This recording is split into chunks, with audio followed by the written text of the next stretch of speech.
أسبوسيد الأطفال ممنوع في الأطفال. إزاي؟ يعني ما هو مكتوب عليه أطفال والعلبة مرسوم عليها أطفال، أمال الكلام ده إزاي؟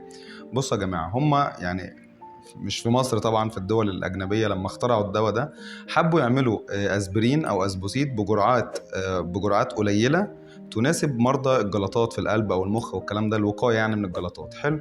فحبوا يعملوا جرعات بسيطة، فقالوا هي مش هتبقى جرعة زي بتاع الكبار، هنسميها بتاعة انفانتايل. فطبعا كلمة انفانتايل لما ترجموها هنا في مصر اتسمت ايه؟ أطفال أو صغيرين يعني.